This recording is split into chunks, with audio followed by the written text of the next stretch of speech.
All right, let's talk about the goddess Kali, also known as Kali Ma from ancient India. Right. I'm going to relay some of this information that my teacher taught me. I learned about Kali from a very good teacher. And so the basic premise of it is that Kali is all about separation from the ego. Right. And that's why Kali has a severed head in her hand, because this head represents the ego. She cuts off the ego. She decapitates the ego. What is she putting the head in? What is that? Well, it's a bowl underneath the head catching the blood. You see she has 4 arms in this picture. And there's a sword, and she has her foot on her husband Shiva's chest, and we're going to get into that. Okay. Right, so Kali is the great mother, the divine feminine. Right. Which is infinite and eternal darkness. Right. She is that primordial dark womb that birthed everything in creation. She's that primal feminine force. And darkness is feminine because it gives birth to light, and light is physical form. Yeah. And so remember we talked about how Billy Carson points out that all material objects in physical form are made of light? Yeah. So even if you're in a dark room in the middle of the night with the lights turned off and the curtains closed, and you can't see anything with your physical eyes, but you can feel the furniture with your hands, the furniture you're feeling is still made of light. Yeah. All things are made of light. It's physical. Right. It's vibration, movement, slowed down, which is what subatomic particles are. Right. Right. So Kali is the primordial womb, the maternal darkness of all things. And all things are light. Light is consciousness. Like, for example, the brain runs on electricity, the mind is light, and the ego is the awareness of self. Right. So before there was a physical universe as we know it, in the very beginning, there was only the triple darkness of space, the 9 ether melanin, which is pure chaos. Right. Darkness, primordial water. Right. The chaotic waters before time. And everything in physical form as we know it began with the first spark of light, which was the first atom from movement in the dark energy. And this is the meaning of Genesis chapter 1, verse 1, which says, darkness was upon the face of the deep, and the Spirit of God moved upon the face of the waters. Right. So spirit is frequency, and water is a current or a wave. Yeah, it moves. Right. So that's what we're talking about. It's how physical form as we know it came into being. Right. So this means that the primordial dark water vibration emitted itself into light to become physical form, for itself to be aware of itself in physical form. Right. Just like you were born from your mother's dark womb, and your frequency gave itself a physical vessel to be aware of itself in this physical realm, which is your body. So the dark womb. Right. That's where we all came from. Yes. Right. So we're talking about light taking on the form of individual being, which is ego. Ego. Right. So that's what ego is, the sense of individual self in physical form. Right. So looking at this picture here, right, you see the picture, we see Shiva and Kali, who are husband and wife, right? And we see the goddess Kali with her foot on her husband Shiva's chest here, right? And why is this? Why does Kali have her foot on the god Shiva's chest? Well, we don't know right now, but we'll find out real soon, right? All right, so we're gonna break this down. In darkness, you can create your own light rather than be led by another's light. Right. In darkness, you're free to have your own blank canvas to create within your own God space. Only in darkness is there complete freedom. Right. Right. Light always comes with limitations. Yes. Because light is physical dimensional form, which is the experience of the ego in the material universe.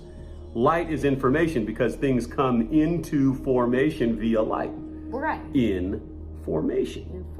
Right. Revealing the material perceptions to the mind. Light reveals what is physical and seen here. Right. Plants receive information from light to take form, just like we do. Right. So when the 9 ether melanin dark energy gave birth to a new version of itself to experience itself as a light being in 3rd dimensional density, it started acting out in its lower nature by giving itself limitations with light, becoming physical. So it had limitations. Right. And that's how it's experiencing itself as an ego, is by having limitations. Okay. Right. And so this is what we would call ego. Right. Okay. So you are the universe experiencing itself as you right now. I am the universe experiencing itself as me right now. Right. And when the ego realizes this, yes. This is what we call enlightenment. Enlightenment. Right. Enlightenment. The ego becomes enlightened when the ego realizes this higher level of esoteric truth. When the ego realizes that all is one and that there is no actual separation, even though the experience of the ego is an individual separate from other things. Right. But when the ego comes to this higher level of realization, this is what we call enlightenment, right? Right. So Shiva is the enlightened God, realizing that he is everything in consciousness and that everything is consciousness, coming to this realization. So everything is consciousness. Everything, this table we're sitting at, the right. clothes you're wearing, this device we're recording this on. Mm-hmm. And knowing he is the all, Shiva is everything. By knowing this, perspective is key. Right. So Shiva is boundless light. Right. Right? And this is why Shiva is the god of creation and destruction. Shiva represents creation and destruction, because creation and destruction are ultimately the same thing. If we go into the Taoist philosophy, life and death are the same thing. Right. They're not polar opposites. Everything just has an ebb and flow and keeps right. going, right? So from destruction, something new begins. From destruction, something is created. So destruction and creation are the same thing. And this is what Shiva represents as boundless light in his enlightened state. Right. Right? So all boundless light is creation and destruction. Yeah. Right? And that boundless light is still held within the womb of the void, because the darkness still encompasses everything. And Kali is that void. Kali is that contraction. Kali is that 0 point, that 9 ether melanin of all creation. So Kali's a contraction. Right. So, okay. Right. She is Mama. Okay. Right. So because Shiva is the enlightened God, he is going to become pure love. That's what's happening in this picture here. Shiva is becoming pure love in his enlightenment. Right. Being a God, being a unique individual, being in ego form, how is Shiva going to become pure love? What is Shiva going to do to become pure love? Well, when you go back to the void, to the darkest of dark, where there's no light and it's completely formless, then you can be anything you want to. Right. Like in meditation, for example, when you close your eyes and you're not visually aware of your surroundings, the surroundings are technically not there because you're in a different state of consciousness. So the darkness itself is conscious. Right. The darkness is aware of itself, and it had to come down into physical form to experience itself as light in physical form. So it's like darkness of itself. Right, of itself, exactly. Itself. Right. So Shiva is the light and Kali is the darkness. They are husband and wife. They complement each other. So wait, so the husband, Shiva... he's the light. He's the light and Kali's darkness, right? So Shiva knows that his higher self is guiding him, and his higher self is Kali, the darkness. Right. Right? This is your story. You are Shiva. I'm Shiva. Right. This is your hero's journey on a path of enlightenment. Right? So Shiva is completely letting go, and that's what this is about, surrendering to knowing that all is within him, which is going into the subconscious mind, going into the darkness. So in separating himself from the ego, Shiva is eliminating separation and embracing unity. Right. Now that sounds paradoxical, it sounds maybe contradictory. In separating himself from the ego, he is embracing the unitive state. Yes. And all is one. There is no separation. Right. Right. Okay. So, and he is becoming enlightened by embracing the darkness. It sounds paradoxical, right? We're going to break this down. So this is rising above the duality and coming into the unitive state, right? This is a process of severing the ego, rising above the ego. So this is about the death of the ego. So Shiva is going to become nothing to become everything. You have to become no thing to become everything. Right. Right. So it's becoming God. Right. Right. The creator. And this is his wedding to Kali. This is his marriage to the Dark Mother. And he becomes one with her in marriage. Right. Right. Separating from his ego, separating from his lower self is signified by his love for the dark womb. Because Kali is the dark womb. Kali is the all. So Kali's all. everything. She's the dark. She's mama. She birthed everything. Right. Right. Kali is the dark and the light because she gave birth to it. So she's not separate from her creation. She's not separate from what she gave birth to because separation is an illusion. Right. Light is just an expression of darkness. So essentially the light is the darkness. Yes. They're one and the same thing. Shiva and Kali become one with each other. The unity of light and dark in unconditional love. That's what you're seeing in this picture here. Right. Right. And Kali is all of it. She's the true dark and the true light, as well as she is also the false dark and the false light. Right. Because she gave birth to all of it. So all of it, whether positive or negative on any sort of polarity or duality that we can express or conceive, is birthed from her womb for her sake. Right. Right. So Kali is the real and she is the illusion. She's all of it because she's the mother of it all. And so Shiva is severing the ego by rising above the illusion. So he's rising above the illusion. Right. That's what this is about. Okay. So Shiva, being the enlightened God, aware of all unity, embodies both the true light and the false light. He embodies everything now. Yes. Right? You become aware that you are also your enemies and those opposed to you. You're also the earth. You're also the universe. You're everything. Right. Right. You're the truth and the falsehood. It's all within you because separation's an illusion. Right. Right. It's all what we call different polarities being expressed of yourself. So Shiva's coming into this realization, and he surrenders the false light by letting go of it because that's the illusion. Right. And what is false light? False light is the egotistical things of the illusionary material world. Right. Right. And having the strength to let go of these things is ascension to true power. So Shiva achieves true power because he surrenders the ego, symbolized by laying on the ground and having Kali's foot upon his chest. Right. Right. Now, see in the picture here, her foot is upon his heart. Right. Right here, right? Right here. Kali's foot is on Shiva's heart. This means that Shiva has achieved such a high state of consciousness that he has emptied his heart of any and all egotistical attachments. Her foot is on his heart because it symbolizes that nothing weighs upon his heart. There is no false light in his heart. That's what this means. So he has let go of the false light, and that's why he has laid down, surrendering to the dark mother, which is his wife in this sense. Kali is putting her foot on Shiva's heart. Right, that's what this means. Meaning that he is not attached to any sense of separate individuality of the egotistical material world. Right? He sees through the illusion. He doesn't identify with the ego. He knows that there's no separation and that all matter is a series of electromagnetic impulses that doesn't actually exist, but it's a perception like a dream, right? The heart signifies what you love, right? Right.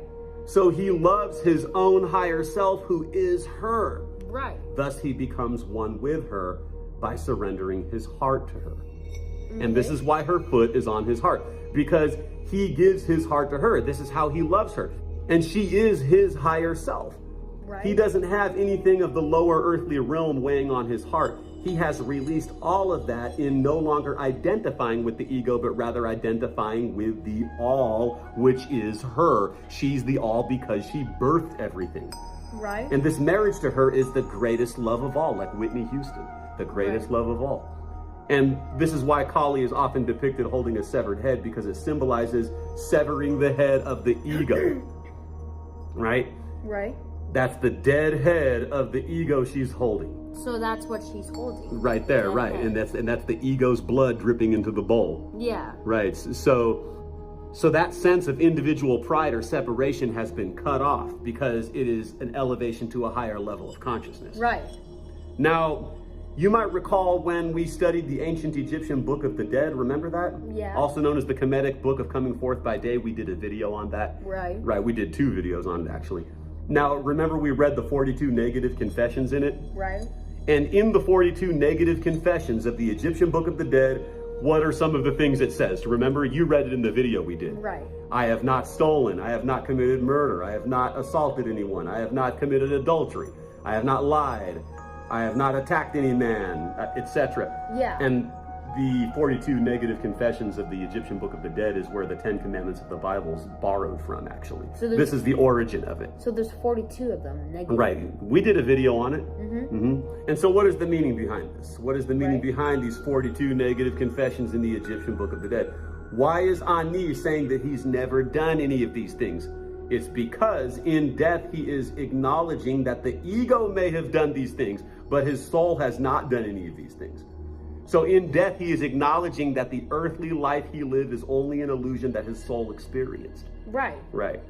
Your true self has never even incarnated here. Right. Your true self isn't even sitting here at this table right now having this talk, making this video. Yeah. Right. Your ego might have done all of these things. Your ego is sitting here at this table having this talk. Right. But your soul hasn't even done any of these things. It's like this life, this earthly existence, as we refer to it as, is just like a video game that your soul is playing. Right. So it's like if you shot somebody in the video game, you didn't really do that, but the character in the game did it.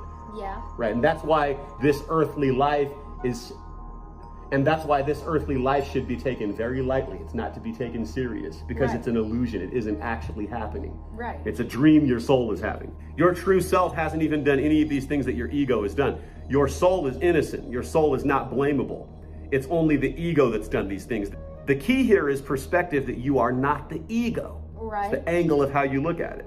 Right. And so in the Egyptian Book of the Dead, it tells us that in death, your heart will be weighed on a scale against a feather. Right. And it says that if the feather is heavier, you go to heaven, and that if the heart is heavier, you go to hell. Right. Right.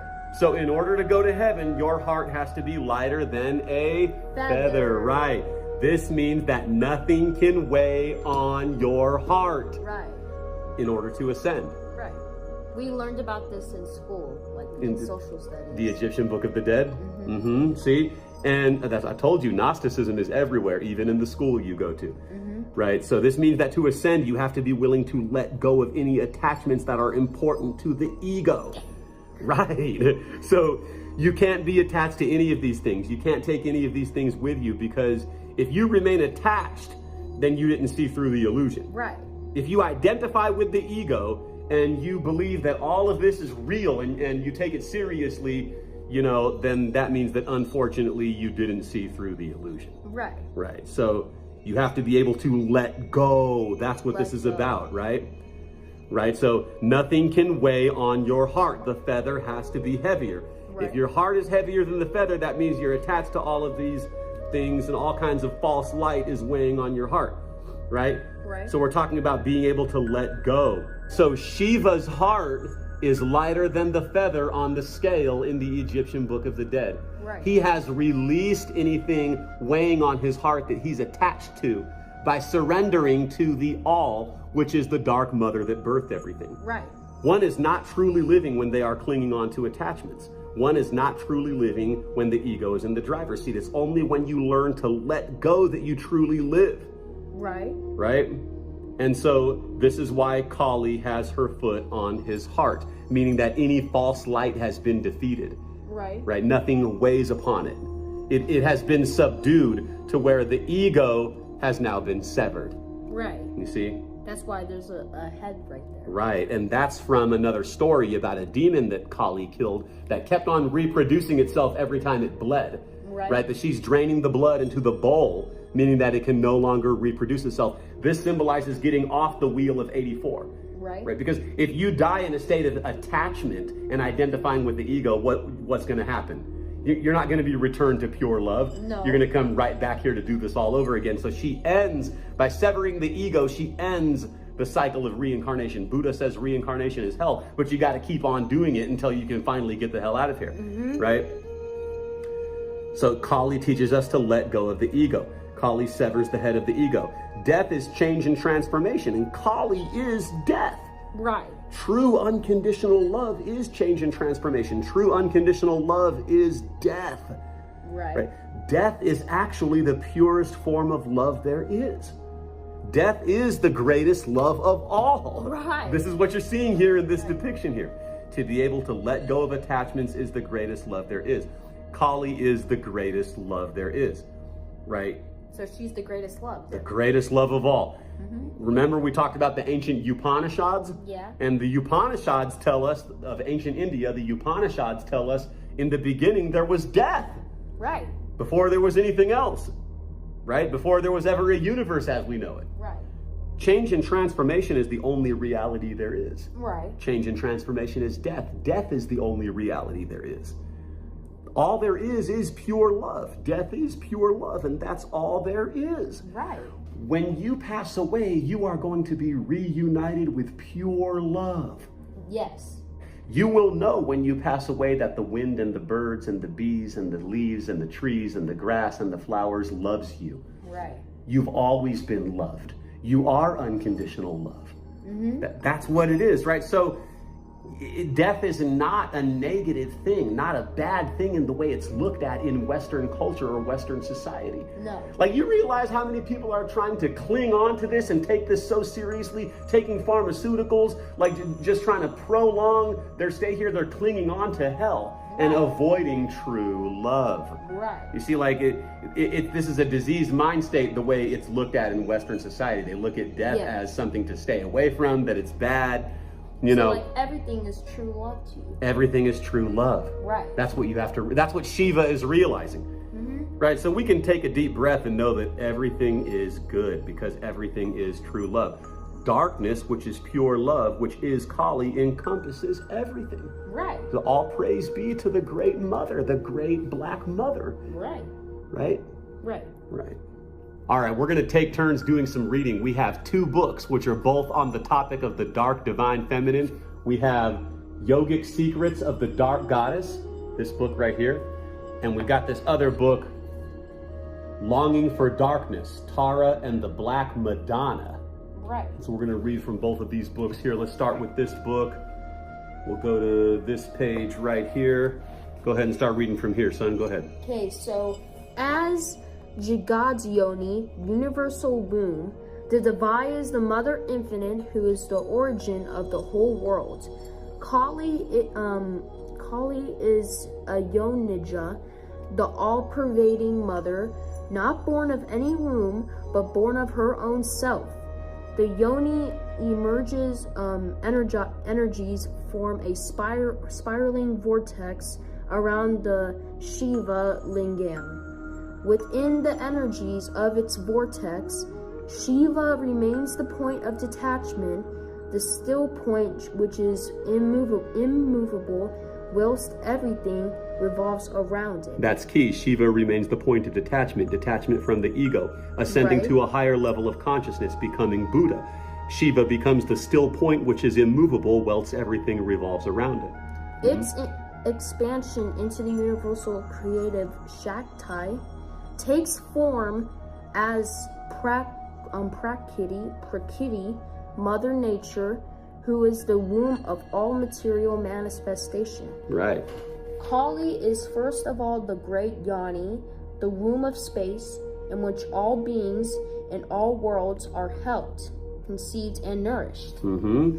And into the folds of her cosmic womb, they must all return. Right.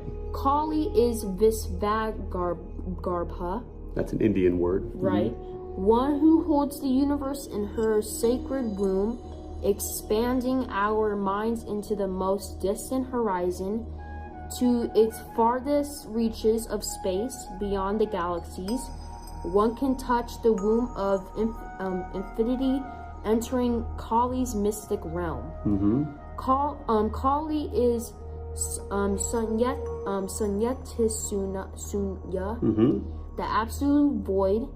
Even in the void, her lotus face captures the smile of eternal bliss. Right. So that's paradise. That's heaven. Right. The dark womb. So Kala Yoni is great womb of time, an eternal essence through which all beings take birth, live, and return to at the moment of death. Kali is Kalabha,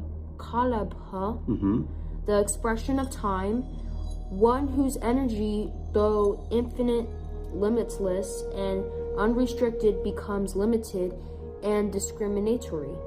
through the senses of time. Because she gives birth to it. So there is complete limitlessness in the dark womb, but the dark womb gives birth to what is limited, which is the illusion for us to experience it. Right. So time destroys everything, and Macaulay in her manifestation of time is awe-inspiring. As Shaktarupa, Kali is the existing form of power. Right. So there is genuine fear and dread in Kali's fierce imagery depicted through her pictures and icons.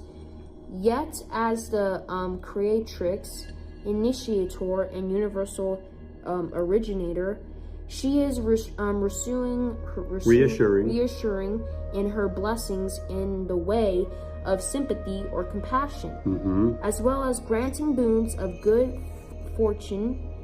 Kali as Kama Rupini, the form of Kama, takes the shape of every wish, fulfilling its deepest desires. Right, so Kali is very compassionate and loving. She's the mother. The reason why it looks like something violent or grotesque, like she has swords and they're bloody and she's cutting off a head, because that is how it comes across or manifests to the ego who is attached. Right? From the human perspective of being attached to the ego, it's going to manifest as something violent or grotesque. Because you're attached and you don't want to let go. And Kali seriously severs the head of the ego. Now I'm going to read, my turn to read this page over here. The garland of skulls adorned her neck, holds the beauty and immortality of flowers, allowing the soul to carry their fragrant essence into another birth. She has, you notice in the picture, we have the picture over here, she has the skulls around her neck, right? The flowering of awareness in death takes us beyond the fears of life by experiencing its subtler nuances. What is Mahakali Shiva's Shakti? The dark goddess form is Gaya Rupini, these Indian words. The secret knowledge of non-duality. The Devi is Shiva's power of expression because she explicitly defines Shiva's energies. Shiva doesn't have any expression of his own. Kali is the expression of his eternal truth. She has the innate power to hold Shiva, and through her grace takes us to Shiva. Because she gives birth to everything, including him. She is not a reality apart from her Lord.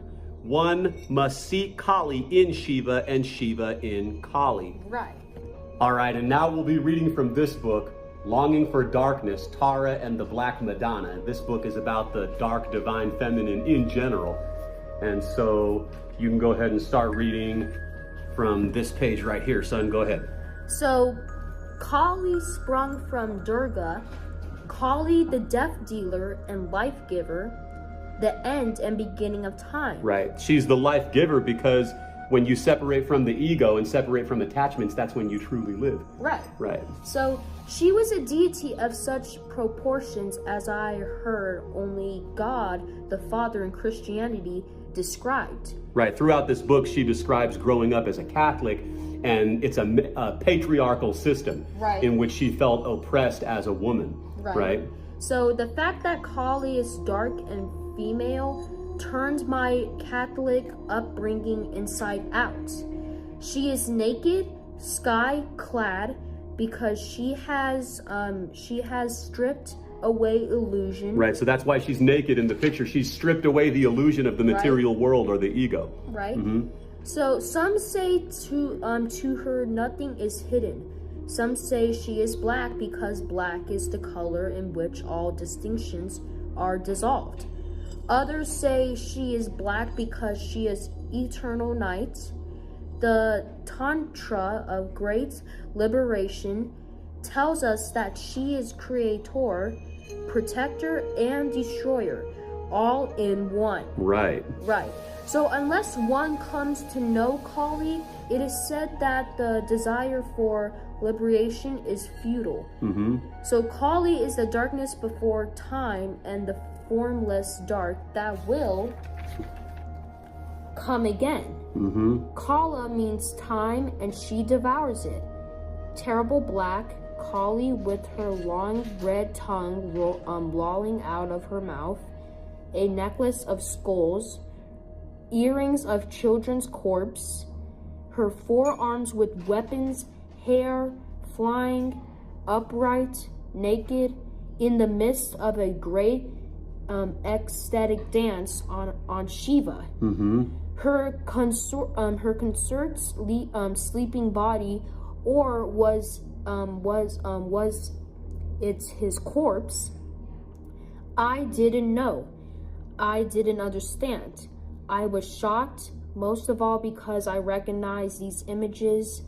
They were familiar, though I didn't know from where seeing them was like the experience of finding words for feelings that I had long held but had never been able to express. In Kathmandu, they seemed to be all around me, painted on the sides of buildings, in temples, statues, books, paintings, postcards, the hotel lobby, souvenir shop. They broke through and knocked down the false images I had of myself. They stripped me off the veneer of nicety. Yeah, so nicety. I saw Kali frenzied and battled, destroying everything in sight. And Durga, regal in her finery, demure, serene, calm, and deadly. I saw them both in me. Kali and Durga were like mirrors reflecting back anything I had been afraid of in myself. Right. And so the Ouroboros symbol, which is the serpent eating its own tail. Right. Serpent. This is similar because as you read up here, it says Kala means time and she devours it. So she devours her own creation. Right. In a way. Now it's my turn to read. I'm going to read something from this page over here. Okay. Kali and the Black Madonna at Einsiedeln are somehow connected. And because Kali and Tara are connected, the Black Madonna is connected, however remotely that might be, to Tara as well. The uncovering of her roots in Isis, often depicted as black, deepens and includes the obvious, the possibility of an African source as well for the Black Madonna, right? So actually, Kali is Isis. It's another version of the divine feminine, which also represents melanin or nine ether, the original woman who is the Most High, who gave birth to everything. And I want to read this section right here. I was not alone in the desire for another kind of God, longing for darkness, which is the name of this book. So it says, longing for darkness was also a longing for the womb of God. The Buddhists call it emptiness. It is the female principle. One could also say this womb, this emptiness, is the Buddha Tara in her many forms.